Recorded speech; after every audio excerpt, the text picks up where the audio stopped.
Assalamualaikum warahmatullahi wabarakatuh. Waalaikumsalam warahmatullahi wabarakatuh. Alhamdulillahi rabbil alamin, wassalatu wassalamu ala asyrafil anbiya'i wal mursalin sayyidina wa habibina wa syafi'ina wa mujahidina tahirin, amma ba'du. Rabbi shrah li sadri wa yassir li amri wahlul 'uqdatam min lisani yafqahu qawli. Pertama, anak-anakku yang sama-sama berbahagia, kita harus bersyukur kepada Allah Subhanahu wa taala karena atas inayah, petunjuknya dan keberkahan yang telah diberikan kita semua sehingga kita bisa bertemu pada pertemuan saat ini. Mudah-mudahan ini menjadi berkah bagi kita semua. Amin. Anak-anakku semua yang sama-sama berbahagia, bagaimana kabarnya? Alhamdulillah baik, Pak. Baik, alhamdulillah. Saya ingin meminta kepada ketua kelas untuk memimpin doa. Silakan Pak Ketua Kelas. Baik, teman-teman semua, marilah kita sama-sama berdoa sebelum memulai pelajaran. Doa dimulai. Doa selesai.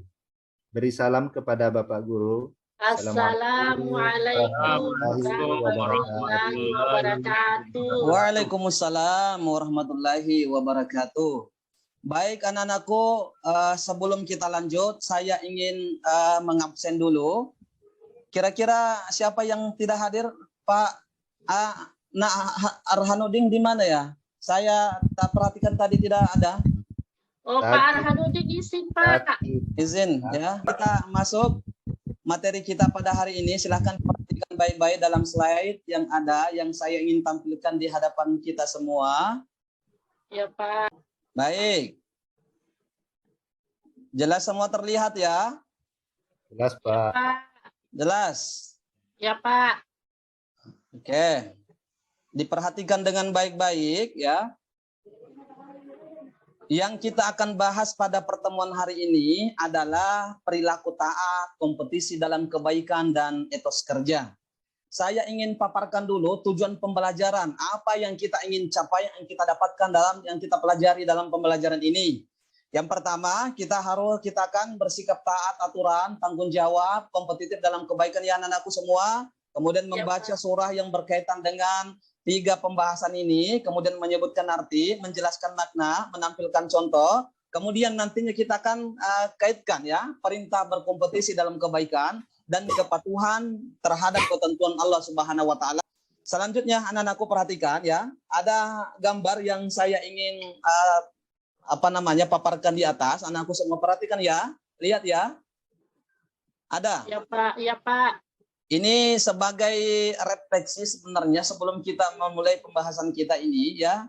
Saya ingin meminta semua anak-anakku melihat gambar seperti ini. Gambar yang pertama itu apa? Kayaknya itu, Pak, siswa yang sedang mendengarkan ini, Pak, pidato atau khutbah, Pak, di masjid. Oke, kemudian gambar berikutnya yang kedua. Pak Dahlan. Ya, Pak. Nah, Dahlan. Siswa yang sedang di laboratorium mengerjakan praktek. Selanjutnya, Ashar. Gambar ketiga itu apa? Gambar anggota polisi, Pak, yang sedang mendengarkan arahan dari komandannya. Seperti itu, Pak. Oke, seorang nenek-nenek yang menyeberang jalan, kemudian seorang polisi kemudian terlihat sedang memantau pengguna jalan dalam hal itu. Ini sangat erat berkaitan dengan aturan yang kita akan bahas pada hari ini anak-anakku semua. Baik, kita lanjut. Ya, kita lihat dulu ya, Nak. Jadi apa yang disebut dengan taat pada aturan ya?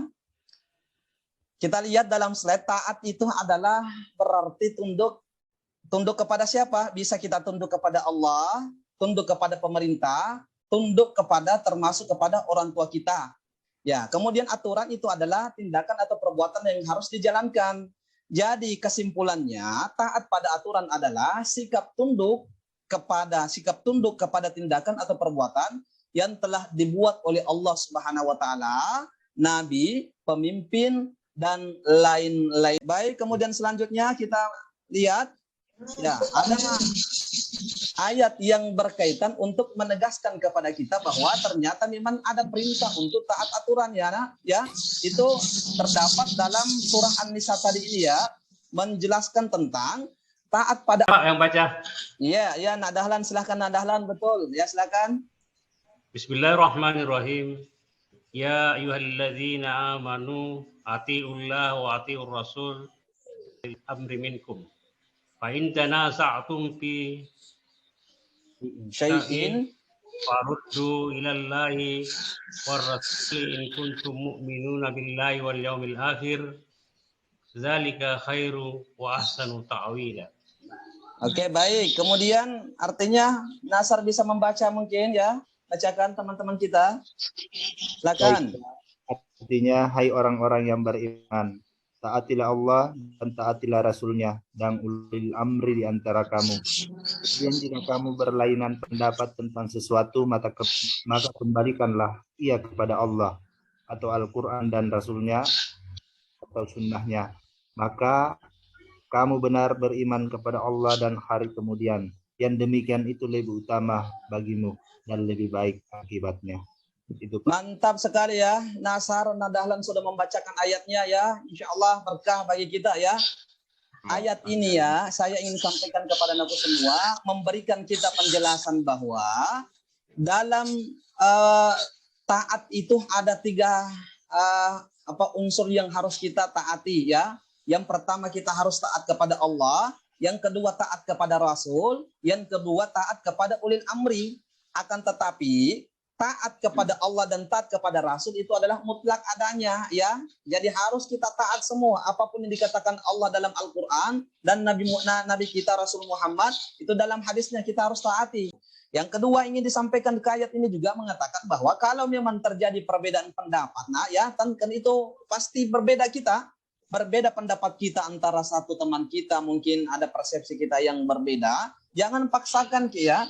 Akan tetapi tentu dalam hal ini kita hargai pendapatnya.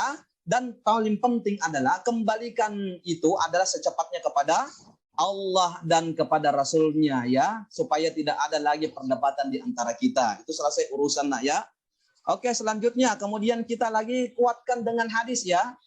An Abi Abdurrahman an Ali anna Rasulullah sallallahu alaihi wasallam la ta'ati fil ma'siyatillah innamat ta'atu bil ma'ruf. Artinya dari Abdurrahman dan Ali, dari Ali sesungguhnya Rasul bersabda, tidak boleh taat terhadap pemerintah bermaksiat, perintah bermaksiat kepada Allah, sesungguhnya ketaatan itu hanya pada hal yang ma'ruf saja ya. Kan masuk kompetisi dalam kebaikan. Ya. Kompetisi dalam kebaikan nak ya. Apa itu? Sebelum saya ingin melangkah lebih jauh, saya ingin tanya dulu. Pernah tidak mendengarkan kata-kata kompetisi ya? Anak-anakku semua pernah.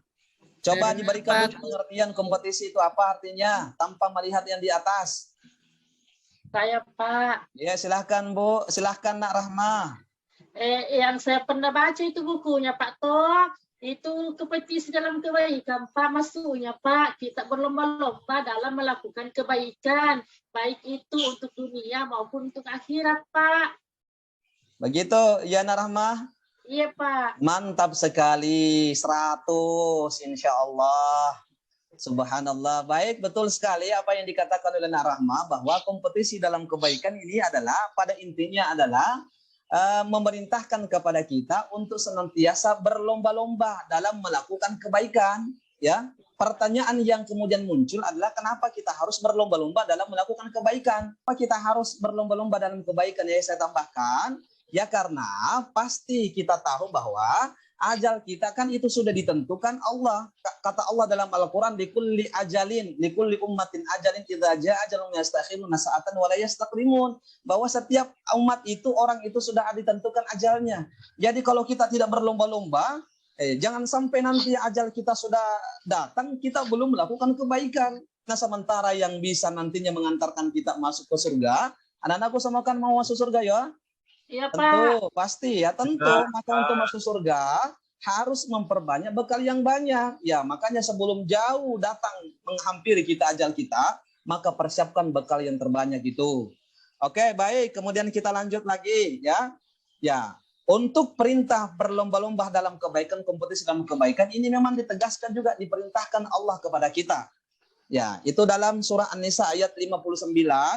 Ya, ini secara umum pada beberapa potongan ayat yang di bawah itu adalah karena panjang kalau kita baca ini ya, jadi saya langsung saja baca intinya ya di situ. Di situ walau sya'allahu la ja'alakum ummatan wahidan walakin liyabluwakum fi amanatikum fastabiqul khairat. Di situ ya, ada kata-kata fastabiqul khairat di situ. Apa maknanya di situ fastabiqul khairat adalah Allah berlomba-lombalah kita dalam melakukan kebaikan ya, nah, ya. Jadi betul jelas sekali. Jadi tidak ada alasan lagi kita untuk tidak bisa berlomba-lomba. Kenapa? Karena Allah yang memerintahkan kita, maka sudah pasti kita harus laksanakan perintah itu. Lagi di pembahasan berikutnya adalah etos kerja. Ya, apa itu etos kerja? Sebagaimana kita lihat dalam slide, etos kerja adalah berusaha atau berjuang dengan keras atau bersungguh-sungguh dalam mengerjakan sesuatu untuk mencapai satu tujuan. Sedangkan menurut Islam etos kerja atau kerja keras adalah bekerja dengan bersungguh-sungguh untuk mencapai tujuan seperti itu. Jadi kenapa kita harus beretos kerja? Kenapa harus kita beretos kerja? Ini tentu karena apa kita lahir di dunia ini karena dalam keadaan tidak berpunya, tidak memiliki apa-apa, tidak ada rumah, tidak ada mobil, tidak ada pakaian, tidak disediakan. Ya, maka karena tidak disediakan, maka sudah sepantasnya kita harus menyediakan itu. Nah, kalau kita harus menyediakan berarti harus berusaha, bekerja dengan sungguh-sungguh. Karena dengan kesungguhan itulah yang nantinya kemudian kita akan diberikan hasil oleh Allah Subhanahu wa taala. Dalam ayat itu jelas sekali dikatakan alladzina jahadu fina lanahdiyannahum subulana, ya. Orang yang bersungguh-sungguh itu nantinya bersungguh-sungguh di jalan Allah, bersungguh-sungguh dalam bekerja keras, pasti dan pasti kata Allah, ini janji Allah, pasti dan pasti saya akan berikan sebagaimana engkau yang kita harapkan seperti itu. Ditegaskan lagi dalam ayat hadis, man jadda wajada, ya, bersungguh-sungguh, siapa bersungguh-sungguh pasti dia akan mendapatkan apa yang dia inginkan seperti itu. Baik anak-anakku semua, kemudian kita lihat ini ada lagi dalil yang membahas tentang etos kerja ya. Jadi ini bukan main-main lagi, bukan saya yang mengatakan ya. Allah perintahkan kita langsung ya. Ada ayat yang membahas tentang etos kerja sebagaimana dalam surah At-Taubah ayat 105. 105, Pak. Ya. Ana Rahma mungkin bisa bantu dulu ya. Bacakan. Ya, Pak. Ya, Pak. Teman-teman saya harap lain ikut juga, baik dalam hati, bisa juga ikut dalam bersuara ya.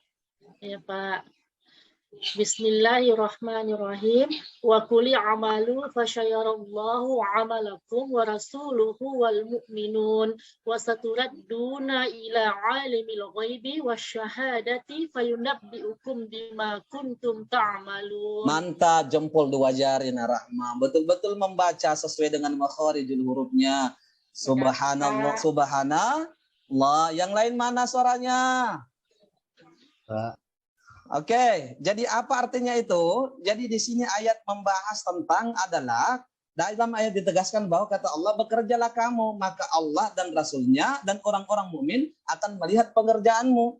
Jadi artinya apa? Tidak usah kita lagi nanti bagaimana, apakah nanti akan menghasilkan banyak kalau saya bekerja begini, apakah nanti akan gagal. Tidak usah kita pikirkan itu dulu. Nah, yang penting dulu adalah kita harus bekerja dulu. Maka dai ugita papasanan ini tariolo reso patam mangingi nama lomo nama si pamase dewata. Artinya apa? Hanya dengan kegigihan dan kesungguhan yang tiada batasnya akan kemudian kita diberikan rahmat dari Allah Subhanahu wa taala. Itu jelas sekali terlihat. Ya, kemudian kita lihat baca artinya tidak ada seorang hamba yang memakan yang lebih baik dari usaha tangannya sendiri, dan sungguh Nabi Daud alaihissalam makan dari usaha tangannya. Jadi memang adalah pekerjaan yang terbaik adalah pekerjaan hasil yang kita dapatkan dengan keringat atau tangan kita sendiri. Ya begitu. Nah, jadi tidak ada alasan untuk kita tidak bermalas-malasan seperti itu. Baik anak-anakku yang sama-sama berbahagia, selanjutnya kita lihat lagi yang mana kira-kira sikap kita yang mencerminkan etos kerja ya.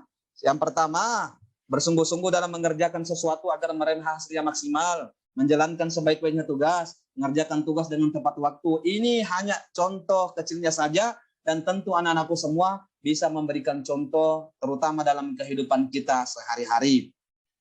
Baik anak-anakku yang sama-sama berbahagia, terakhir kemudian kita ingin lihat di sini adalah ada keterkaitan antara kompetensi dalam kebaikan dengan kepatuhan terhadap ketentuan Allah sesuai dengan pesan surah Al-Maidah, kemudian surah An-Nisa dan surah At-Taubah seperti itu. Artinya keterkaitan ya, kaitan antara kompetensi kebaikan dan kepatuhan terhadap Allah ya tentu dalam hal ini bahwa kita harus selalu berlomba-lomba dalam melakukan kebaikan. Tentu dalam hal ini berdasarkan dengan koridor Allah Subhanahu wa taala karena Allah sudah punya aturan berlomba dalam hal yang sudah ditentukan Allah. Dilarang kita berlomba dalam hal yang tidak disukai oleh Allah Subhanahu wa taala. Tentu dalam perlombaan itu pasti ada usaha kerja keras di situ, ada etos kerja. Tidak mungkin kita bisa berlomba kalau tidak ada di situ usaha kerja keras. Dan tentu dalam hal ini harus semua saling bersinergi. Kemudian kalau berlomba itu ada aturan, kemudian setelah itu kemudian ada etos kerja yang harus ada. Kemudian setelah itu kita kemudian bersaing untuk mendapatkan sesuatu itu. Saya kira itu keterkaitannya ya anakku semua. Kemudian anakku semua, saya kira sampai di sini cukup ya pembahasan Bapak. Jadi sebelum Bapak mengakhiri pertemuan kita materi ini, saya ingin meminta anakku membuka. Siapa tahu ada unek-uneknya, ada pertanyaan yang ingin ditanyakan sekaitan dengan materi yang sudah Bapak sampaikan. Jelas, Silakan, Pak. Silakan. Jelas. Iya, Pak. Oke, makasih ya anakku semua. Jadi pada intinya kesimpulan kita dalam pertemuan ini, dalam materi yang kita akan bahas pada hari ini adalah bahwa perintah Allah itu sangat jelas kepada 3 poin. Adalah pertama kita harus taat pada aturan Allah. Yang kedua kita harus kompetisi dalam kebaikan. Yang ketiga adalah bahwa kita harus kemudian etos kerja seperti itu. Inilah yang harus kita lakukan karena ini adalah perintah Allah dan sudah selayaknya kita harus mematuhi perintah Allah Subhanahu wa taala. Baik anak-anakku semua, sebelum saya ingin memberikan satu tugas atau pekerjaan di rumah ya. Silahkan anakku semua nanti dijadikan ini sebagai kado yang paling spesial nantinya setelah kembali ke rumah. Dan pertemuan berikutnya saya harap anak-anakku semua bisa diskon dan bisa diselesaikan ya. Jadi kita bentuk 3 kelompok pertama, kelompok kedua dan kelompok 3. Dan insya Allah pertemuan berikutnya akan dibahas secara bersama-sama, secara bergantian dari kelompok satu dan kelompok yang lain. Oke, baik anakku semua, saya kira kalau tidak ada masalah, tidak ada pertanyaan, mudah-mudahan kita bisa memahami semua. Oleh karena itu, Bapak akhiri materi ini, mudah-mudahan ada manfaatnya. Lebih dan kurangnya mohon dimaafkan. Akhirul kalam, wallahul muwaffiq ila aqwamit thoriq. Wassalamualaikum warahmatullahi wabarakatuh. Waalaikumsalam warahmatullahi wabarakatuh.